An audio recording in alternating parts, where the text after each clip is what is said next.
Light ಮಾಡಮ್ಮ, ಅದರಿಂದ bottle ಬಿದ್ದು ಹೊಡೆದೋಗೋದು ಸ್ವಲ್ಪ ಕಮ್ಮಿ ಆಗುತ್ತೆ. ಆಯ್ತು ಸರ್. ಆದ್ರೆ ಬೋಲ್ಟ್ಗಳನ್ನ ಫಿಕ್ಸ್ ಮಾಡೋದು ಅವ್ರಲ್ವಾ? ಇದು ನಮ್ ಕೆಲ್ಸ ಅಲ್ಲ. ಮೊದಲಿಂದಾನೇ ಹೀಗೆ ನಡ್ಕೊ ಬಂದಿದೆ ಅಮ್ಮ. ಕಂಪ್ನಿ ಅವರಿಗೆ ನಾವು ಮಾಡೋ ಪ್ರಾಡಕ್ಟ್ ಮಾತ್ರ ಗಮನ ಇರುತ್ತೆ. ನಾವು ಎಷ್ಟು ಕೆಲಸ ಮಾಡ್ತೀವಿ, ಎಷ್ಟೊತ್ತು ಮಾಡ್ತೀವಿ, ಎಷ್ಟು ಕಷ್ಟಪಡ್ತೀವಿ ಅನ್ನೋದು ಅವ್ರಿಗೆ ಬೇಕಾಗಿಲ್ಲ. ಹಾಗಾದ್ರೆ ನಮ್ ಪರಿಶ್ರಮ ಎಲ್ಲ ವೇಸ್ಟಾ? ನಾವು ಮಾಡೋ ಚಿಕ್ಕ ಪುಟ್ಟ ಇಂಪ್ರೂವ್ಮೆಂಟ್ ನಾವೇ ಮಾಡಿದಂತ ಯಾರಿಗೂ ಗೊತ್ತಾಗಲ್ವಾ? ಹಾಗೇನಿಲ್ಲಮ್ಮ, ಕಂಪ್ನಿ ಎಷ್ಟು ದಿನ ಚೆನ್ನಾಗಿ ನಡೆಯುತ್ತೋ ಅಲ್ಲಿ ತನಕ ನಾವು ಚೆನ್ನಾಗಿ ಕೆಲಸ ಮಾಡ್ಬೋದು ಅಷ್ಟೇನೆ. ಶಬಾಷ್, ಒಳ್ಳೆ ಚೆನ್ನಾಗಿ ಕೆಲಸ ಮಾಡ್ತಾ ಇದ್ದಾರೆ ನೋಡಿ. ಈ ಸಲ ಅದಕ್ಕೆ ವರ್ಕ್ ಎಫಿಷಿಯನ್ಸಿ ತುಂಬಾ ಚೆನ್ನಾಗಿದೆ, ವೇಸ್ಟೇಜ್ ಕೂಡ ತುಂಬಾ ಕಡಿಮೆ ಇದೆ, ವರ್ಕ್ ಡೆಫಿಷಿಯನ್ಸಿ ತುಂಬಾ ಜಾಸ್ತಿ ಇದೆ. ಒಳ್ಳೆ ಗುಡ್ ಗುಡ್ ಗೋಲ್.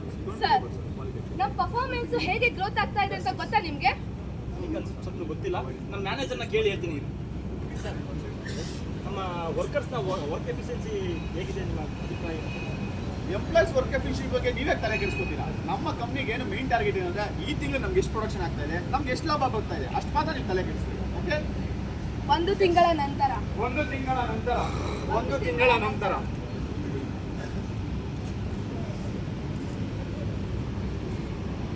ಅಮ್ಮ ಅಂಜಲಿ, ಏನ್ ಮಾಡ್ತಿದ್ಯಮ್ಮ? ಅಲ್ಲಿ ನೋಡಲ್ಲಿ ಎಷ್ಟು ಬಾಟ್ಲುಗಳು ಬಿದ್ದೋಗಿದೆ, ಗೊತ್ತಾಗಲ್ವಾ? ಬಿಡಿ ಸರ್, ಮುಂಚೆ ಎಲ್ಲ ಸಮಸ್ಯೆಗಳಿಗೂ ಪರಿಹಾರ ಹುಡುಕ್ತಿದ್ವಿ. ಯಾರಾದ್ರೂ ನೋಟಿಸ್ ಮಾಡಿದ್ರಾ? ಸುಮ್ನೆ ತಲೆ ಕೆಡಿಸ್ಕೋಬೇಡಿ. ಹೌದು ಕಣಮ್ಮ, ನಾವ್ ಎಷ್ಟು ಮಾಡಿದ್ರು ಅಷ್ಟೇ. ರೀ, ಏನ್ರಿ ಮಾಡ್ತಾ ಇದ್ದೀರಾ? ನೋಡ್ರಿ, ಈ ಸಲ ನಿಮ್ ರಿಸಲ್ಟ್ ಕೂಡ ತುಂಬಾ ಕಡಿಮೆ ಇದೆ, ಎಫಿಷಿಯನ್ಸಿ ಕೂಡ ತುಂಬಾ ಕಡಿಮೆ ಇದೆ. ಏನ್ರಿ ವರ್ಕ್ ಮಾಡ್ತಿದ್ದೀರಾ ದಿನ? ಸರ್, ನಾವು ಕರೆಕ್ಟ್ ಆಗಿ ಕೆಲಸ ಮಾಡ್ತಿದೀವಿ. ಸ್ವಲ್ಪ ಜಾಸ್ತಿನೂ ಮಾಡ್ತಿಲ್ಲ, ಕಮ್ಮಿನೂ ಮಾಡ್ತಿಲ್ಲ. ಎಷ್ಟು ಮಾಡ್ಬೇಕು ಅಷ್ಟೇ ಮಾಡ್ತಾ ಇದೀವಿ. ಸರ್, ಈ ಸಲ ವರ್ಕ್ ಎಫಿಷಿಯನ್ಸಿ ತುಂಬಾ ಕಡಿಮೆ ಆಗಿದೆ ಸರ್, ರಿಸಲ್ಟ್ ಕೂಡ ಕಡಿಮೆ ಇದೆ. ಲಾಸ್ಟ್ ಟೈಮ್ ತರಾನೇ ವರ್ಕ್ ಮಾಡ್ತಾ ಇದ್ರು, ಬಟ್ ಆದ್ರೂ ಏನು ವರ್ಕೇ ಆಗ್ತಾ ಇಲ್ಲ ಸರ್. ಅಲ್ಲ, ನೀವು ಹೇಳ್ತಾ ಇರೋದೇನಂದ್ರೆ ಇವ್ರ ಮೇಲೆ ನಮ್ಮ ಕಂಪ್ನಿ ಪ್ರೊಡಕ್ಷನ್ ಡಿಪೆಂಡ್ ಆಗಿದೆ ಅಂತ ಹೇಳ್ತಾ ಇದ್ದೀರಾ? ಹೌದು ಸರ್. ಸರ್, ಏನು ಮಾಡೋದು ಸರ್ ಈಗ? ಎಸ್, ಒಂದು ತಿಂಗಳ ನಂತರ.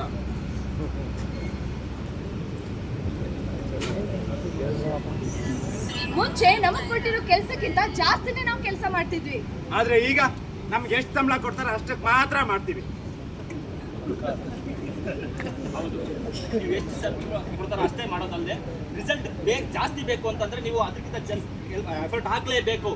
ಇದಕ್ಕೆ ನಮ್ಮ ಮ್ಯಾನೇಜರ್ ಏನು ಹೇಳ್ತಾರೆ ಕೇಳ. ಅಲ್ಲ ಗಗನ್, ವೇಸ್ಟೇಜ್ ಇಷ್ಟೊಂದಿದೆ, ಪ್ರೊಡಕ್ಷನ್ ಮಾತ್ರ ಕಮ್ಮಿ ಇದೆ, ಇದಕ್ಕೇನು ಕಾರಣ? ಸರ್, ನನಗೂ ಗೊತ್ತಾಗ್ತಲ್ಲ ಸರ್. ಲಾಸ್ಟ್ ಟೈಮ್ ತರನೇ ಅವರು ಕೆಲಸ ಮಾಡಿದ್ರು, ಬಟ್ ರಿಸಲ್ಟ್ ಮಾತ್ರ ತುಂಬಾ ಕಡಿಮೆ ಇದೆ ಸರ್. ಅಲ್ಲ, ನಮ್ಮ ಪ್ರೊಡಕ್ಷನ್ ಮುಂಚೆ ತುಂಬಾ ಚೆನ್ನಾಗಿ ಆಗ್ತಾ ಇದ್ದಲ್ಲ, ಈ 2 ತಿಂಗಳಿಂದ ಯಾಕೆ ಇಷ್ಟು ಕಮ್ಮಿ ಆಗಿದೆ? ಸರ್, ಮುಂಚೆ ಏನಾಗ್ತಾ ಇತ್ತು ಅಂದ್ರೆ ನಾವು ಸಂಬಳ ಎಷ್ಟು ಕೊಡ್ತಿದ್ವಿ, ಎಂಪ್ಲಾಯ್ಸ್ ಅದಕ್ಕಿಂತ ಜಾಸ್ತಿನೇ ಕೆಲಸ ಮಾಡ್ತಾ ಇದ್ರು. ಆದ್ರೆ ಈ ಸಲ ಹಾಗಾಗ್ತಿಲ್ಲ ಸರ್, ಎಷ್ಟು ಸಂಬಳ ಕೊಡ್ತಾ ಇದೀವೋ ಅಷ್ಟೇ ಕೆಲಸ ಮಾಡ್ತಾ ಇದ್ದಾರೆ ಸರ್. ಓಕೆ, ಹಾಗಾದ್ರೆ ತಪ್ಪು ನಮ್ಮ ಕಂಪ್ನಿಲಿ. ಇನ್ಮೇಲಿಂದ ಯಾವ ಎಂಪ್ಲಾಯ್ ಯಾವ ಥರ ಕೆಲಸ ಮಾಡ್ತಾರೆ, ಅವ್ರು ಎಷ್ಟು ಎಫರ್ಟ್ ಆಗ್ತಾ ಇದ್ದಾರೆ ಅದೆಲ್ಲ ಒಂದು ಟ್ರ್ಯಾಕ್ ಮೇಂಟೈನ್ ಮಾಡಿ. ಪ್ರತಿ ತಿಂಗಳು ಅವ್ರ ಸ್ಯಾಲ್ರಿ ಕೊಡ್ಬೇಕಾದ್ರೆ ಅವ್ರಿಗೆ ಪರ್ಫಾರ್ಮೆನ್ಸ್ ಅಪ್ರೈಸಲ್ ಮಾಡೋಣ. ಅವ್ರ ಟ್ರ್ಯಾಕ್ನ ಗಮನದಲ್ಲಿ ಇಟ್ಕೊಂಡು ಅವ್ರಿಗೆ ಏನು ಸಿಗ್ಬೇಕೋ ಅದು ಸಿಗೋಣ. ಆಗ ಅವ್ರು ಖುಷಿಯಿಂದ ಕೆಲಸ ಮಾಡ್ತಾರೆ, ನಮ್ಮ ಪ್ರೊಡಕ್ಷನ್ ಕೂಡ ಮೇಲೆ ಹೋಗುತ್ತೆ. ಹಾಗಾದ್ರೆ ಇನ್ಮೇಲೆ ನಮ್ಮ ಹಾರ್ಡ್ ವರ್ಕಿಗೆ, ಶ್ರಮಕ್ಕೆ ಬೆಲೆ ಸಿಗತ್ತೆ ಅಂತ ಆಯ್ತು.